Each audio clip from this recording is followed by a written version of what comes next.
This podcast is sponsored by my counseling practice, Elizabeth Polinsky Counseling, where I offer weekly marriage counseling, weekend-long marriage intensives, and therapist training in emotionally focused couple therapy. To learn more about my marriage counseling services, visit www.elizabethpolinskycounseling.com.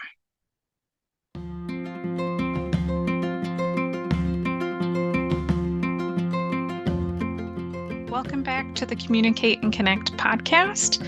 This is episode 45 on different types of abuse in a relationship.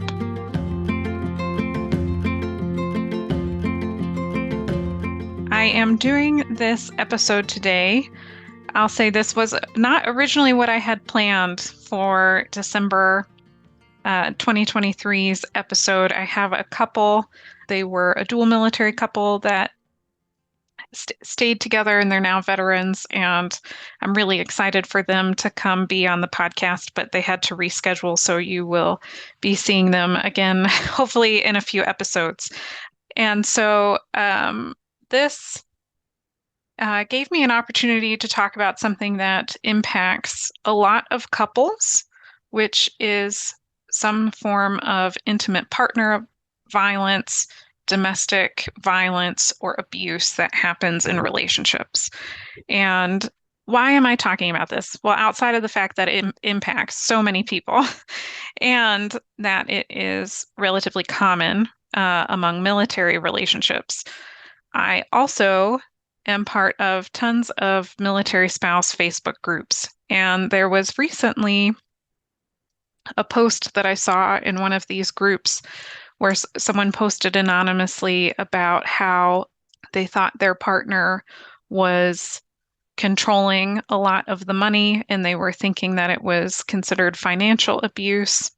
And what should they do? How should they handle that situation? And as I was reading this post in this Facebook group, I was really interested in the comments and the advice that was being given by other military spouses, which was to leave, the marriage, divorce the person, and move on, which is certainly a possibility if that person is even considering leaving the marriage. But there are also a lot of other possibilities when it comes to types of abuse. And so today we're going to talk a little bit about the difference between something called situational partner violence versus intimate terrorism. And why this is important is because this is like kind of complex to talk about because abuse is never okay. And all forms of abuse or all forms of problematic behaviors that happen in relationships have sort of in our society just gotten lumped together under this umbrella of you should leave. If you don't like someone's behaviors, you should just leave without having a deeper understanding of what is okay, what is not okay, what is somewhat normal, what is something that could be worked through and improved on in a relationship versus when should you absolutely 100% leave.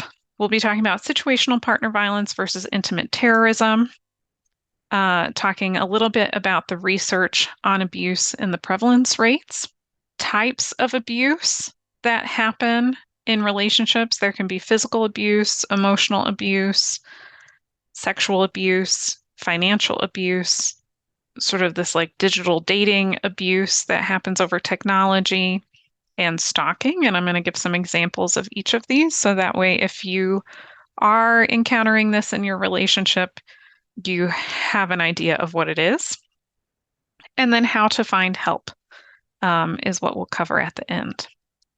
So the first thing that I want to talk about is something called situational partner violence, also sometimes called common couple violence, versus intimate terrorism. So intimate terrorism is when there is an attempt to dominate one person, when one person tries to dominate their partner and exert control over the relationship. And so I guess I should probably just say like have like a little trigger warning blurb. If you have been in a relationship where there was violence, or if you've experienced abuse of some kind in the past, this may be a challenging episode to listen to. I would definitely recommend skipping this episode if you need to be okay, or following up with Military OneSource or your therapist to help process any difficult feelings that this episode might bring up. Intimate terrorism is where there's this pervasive pattern in the relationship where one partner is trying to control the other partner. And so it's not situational. It doesn't happen sometimes. It's a pervasive pattern. And the attitude is one of by the partner who is controlling. They would have this sort of attitude of control in the relationship. Situational or common couple violence actually ends up being the majority of all of the intimate partner violence cases. And it is where there's intimate partner violence that is not part of this general overarching pattern of controlling behaviors.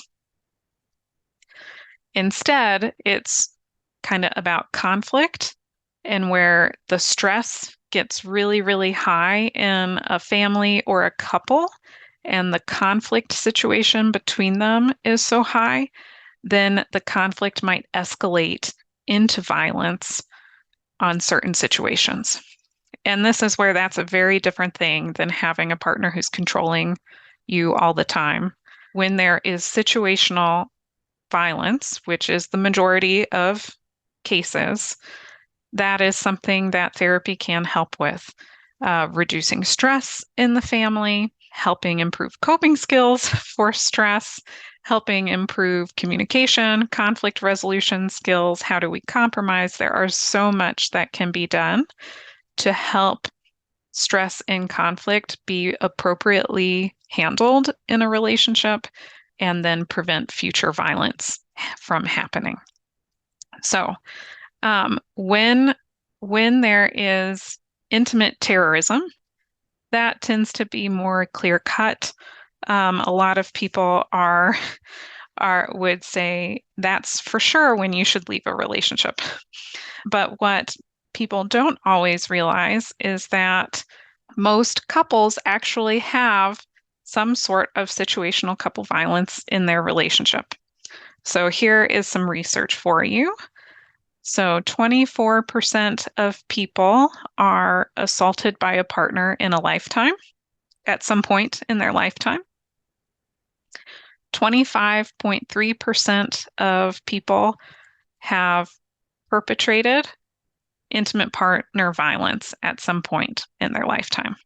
So already we're talking about 1/4 of the population will experience violence, and will perpetrate violence at some point in their lifetime. 80% of the population will perpetrate emotional abuse in their lifetime.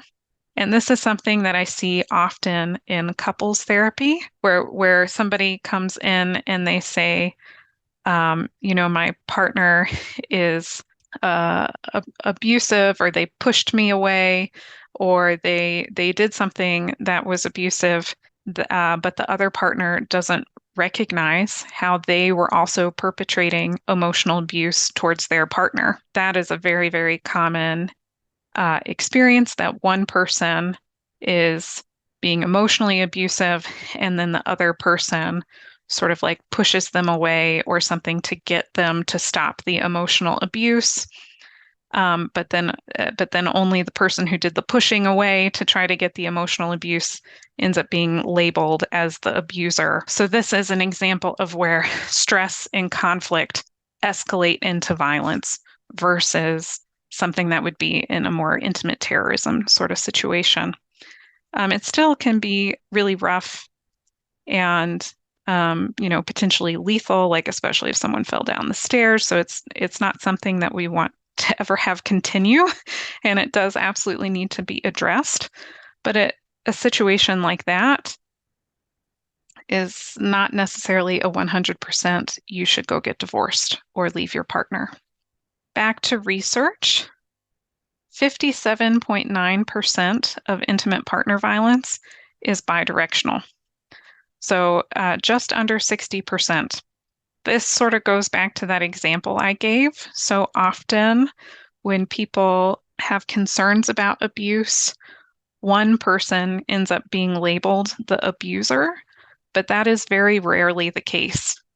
Most of the time, people are being abusive back and forth to each other. And so that gets more complicated to just say one person is the bad guy. About 42% of violence is one direction. And in the research that shows that violence is one direction, we actually have females being higher than the rate of males for being the perpetrator of violence.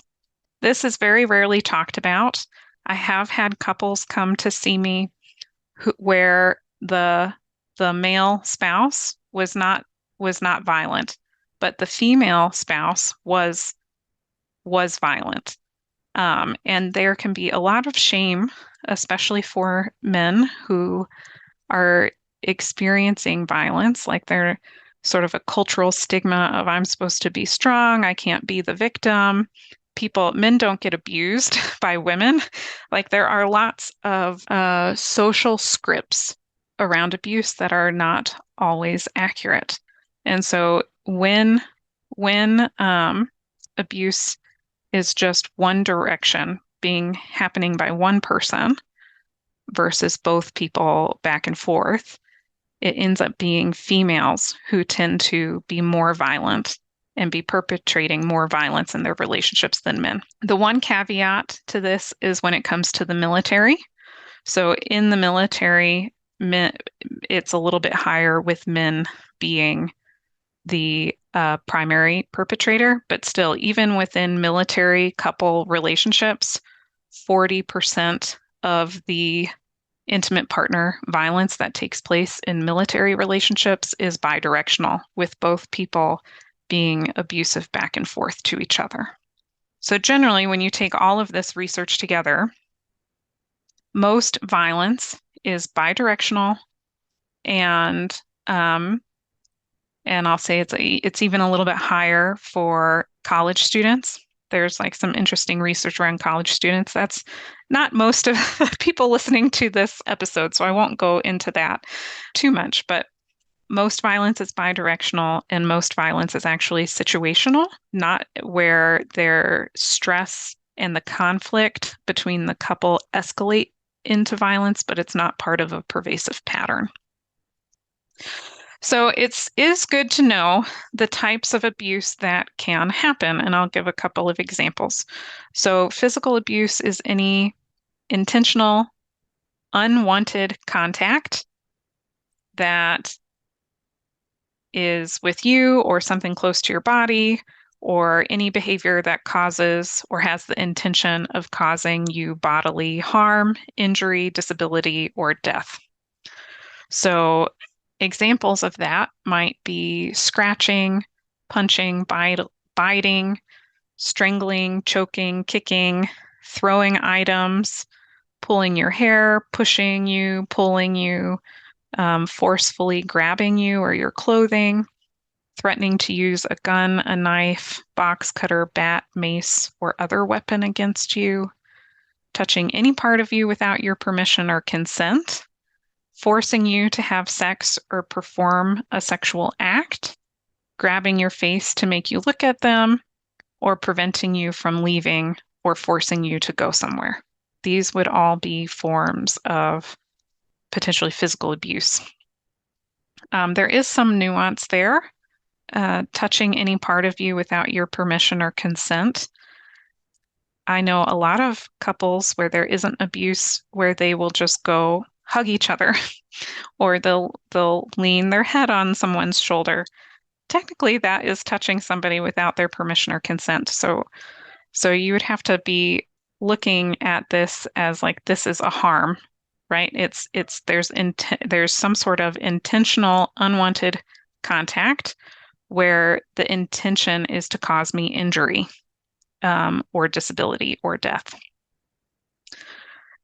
So emotional abuse includes non-physical behaviors like threats, insults, constant monitoring or checking in, excessive texting, doing things to create or cause someone to experience humiliation, intimidation, isolation, or stalking. I'm going to talk about stalking on its own, but that's still good to maybe include here.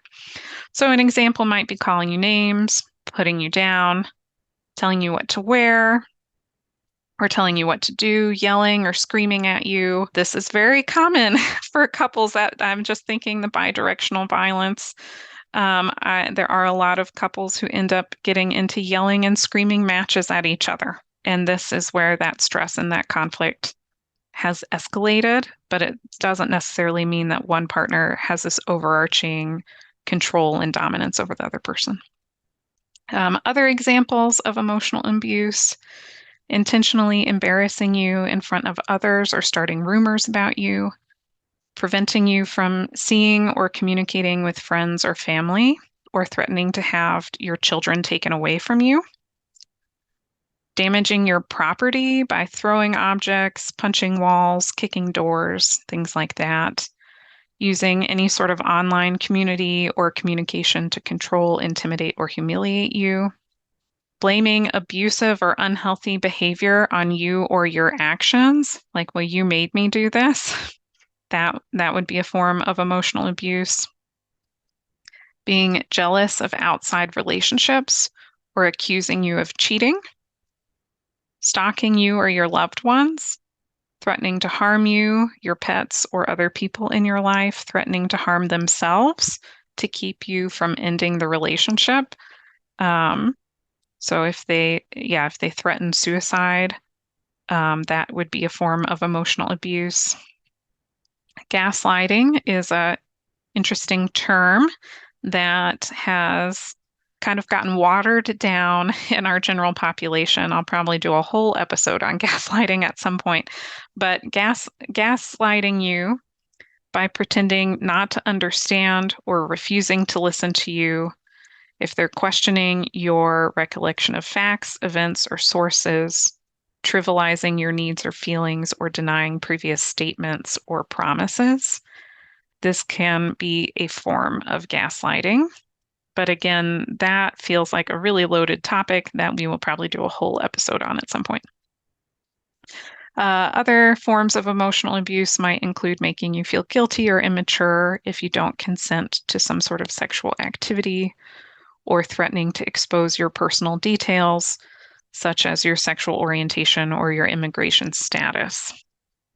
So, the next category is sexual abuse. It's any behavior that pressures or coerces someone to do something sexually that they don't want to do. So, unwanted kissing or touching, unwanted rough or violent sexual activity, refusing to use condoms, or restricting someone's access to birth control, preventing someone from using protection against unwanted, well, it's, I guess, I'm thinking this is probably always unwanted, so I'm sorry for my little slip up with words there, but I was thinking preventing someone from using protection against sexually transmitted infections or diseases, which is probably unwanted in the majority of cases. Sexual contact with someone who's intoxicated from drugs or alcohol, who's unconscious, asleep, or otherwise unable to give clear and informed consent. Threatening, pressuring, or otherwise forcing someone to have sex or perform sexual acts, or using sexual insults towards somebody. Those would all be forms of sexual abuse. Financial abuse often is in more subtle ways than the other forms of abuse, but can be harmful as well. Financial abuse might include things like giving you an allowance or monitoring what you buy, depositing your paycheck into an account that you can't access, preventing you from seeing shared bank accounts or records, forbidding you from working or limiting the hours that you are, quote unquote, allowed to work, preventing you from going to work by taking your car or the keys or whatever other mode of transportation you might have, getting you fired by harassing you, your employer, or your coworkers, hiding or stealing your student financial aid check or other financial support, using your social security number to obtain loans without your permission, or using a child's social security number to claim an income tax refund without your permission, maxing out your credit cards without permission, refusing to provide you with money, food, rent, medicine, or clothing, using funds from your child's tuition or a joint savings account without your knowledge, spending money on themselves while preventing you from doing the same thing, giving you presents or paying for things with the expectation of something in return, or using financial circumstances to control you. So these would be different types of problematic behaviors that would fall under the larger umbrella of financial abuse. There can also be something called digital dating abuse, which is the use of technology like texting and social media to bully, harass, stalk, or intimidate a partner. It's really like a form of verbal or emotional abuse, but it's just done online. So telling you who you can or can't follow or be friends with on social media, sending you any sort of negative, insulting, or threatening messages or emails, using social media to track your activities, insulting or humiliating you on their posts online, including posting unflattering photos or videos, sending, requesting, or pressuring you to send unwanted explicit photos or videos, sexts or sexting, or otherwise compromising messages, stealing or pressuring you to share your account passwords, constantly texting you or making you feel like you can't be separated from your phone, looking through your phone, or checking up on your pictures, texts, and phone records, using any kind of technology such as spyware or GPS in a car or a phone to monitor your activities. And then there's stalking, which occurs when someone watches, follows, harasses you repeatedly, and making you feel afraid or unsafe by these behaviors. So maybe showing up at your home or workplace unannounced or uninvited, sending you unwanted texts, messages, letters, emails, or voicemails, leaving you unwanted items, gifts, flowers, calling you, hanging up repeatedly, or making unwanted phone calls to you, your employer, your teacher, or a loved one, using social media or technology to track your activities, spreading rumors about you online or in person, manipulating other people to investigate your life, including using someone else's social media account to look at your profile, or befriending your friends in order to get information about you, waiting around at places you spend time at, damaging your home, car, or other property, or hiring a private investigator to follow or find you as a way of knowing your location or movements. So this is a very exhaustive list of different types of abuse that can happen. It was important to me to share that because a lot of times people are not really sure what is considered abuse, what isn't considered abuse. Is your partner doing any of these things? This might help you understand if there are abusive behaviors in your relationship. But because abuse is also, most of it is bidirectional, it might also help you understand if you might be perpetrating abuse in your relationship in some way. And if you are, it doesn't mean that you or your partner are horrible, horrible people, which is often the message that people get in society, that they are super bad and wrong, and that there is something wrong, super bad and wrong, and our relationship is bad. And this sort of messaging creates more shame for people.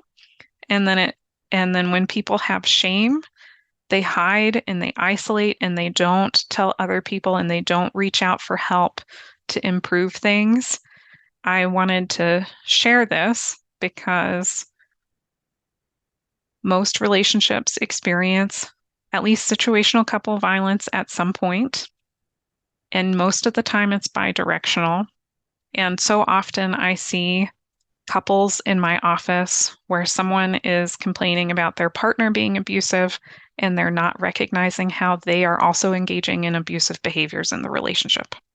And if this is you or your relationship, there is help available.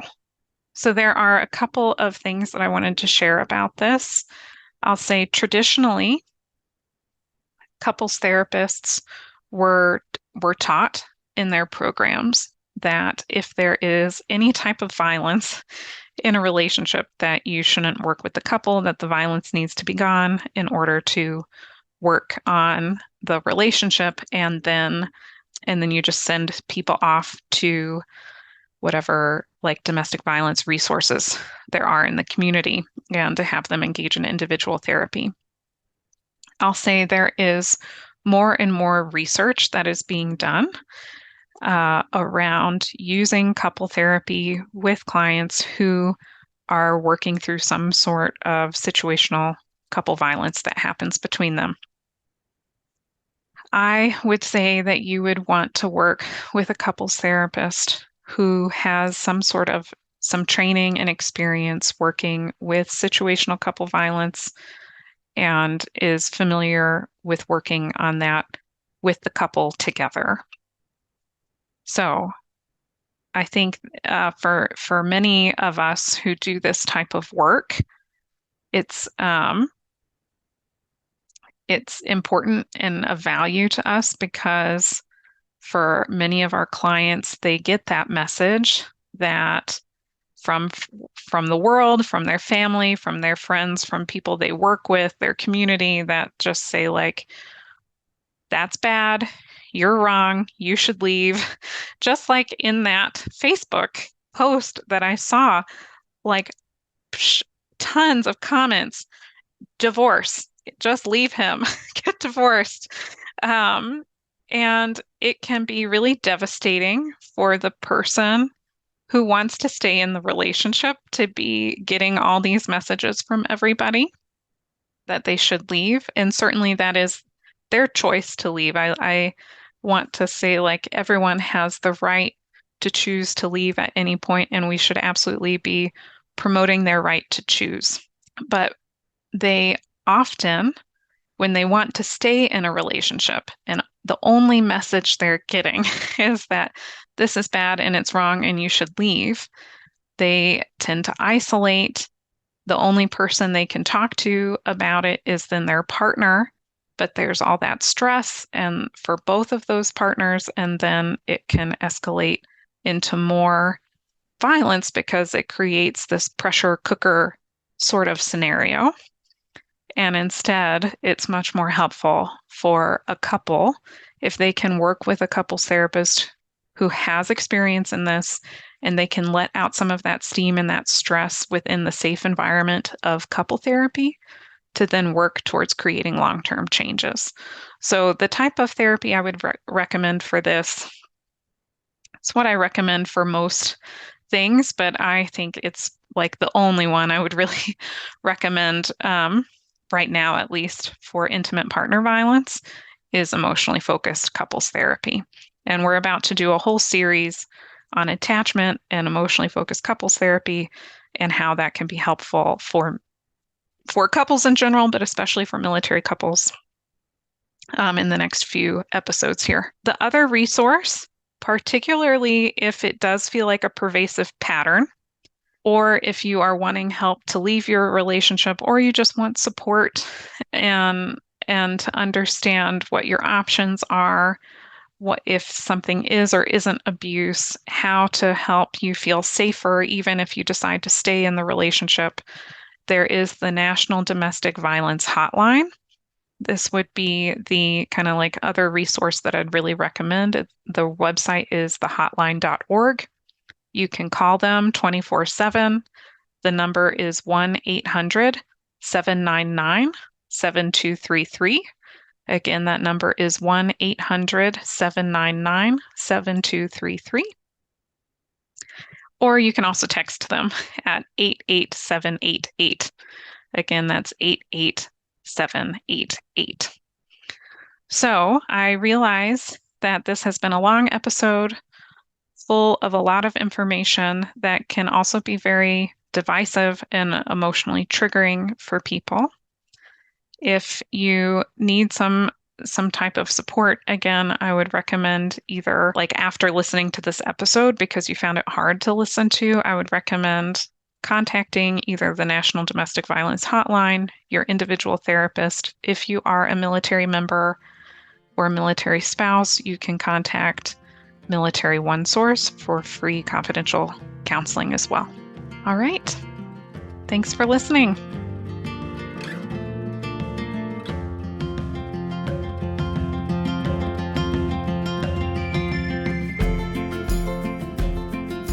I hope you enjoyed today's episode. If so, please take a second to go rate, review, and subscribe so you get all of our future episodes. Make sure to check out the show notes to sign up for our free 10-week relationship email course.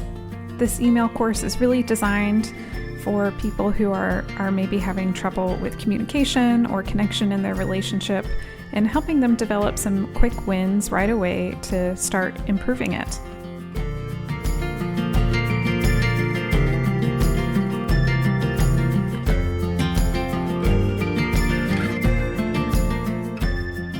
While I am a therapist, this podcast is for educational purposes only and is not considered therapy.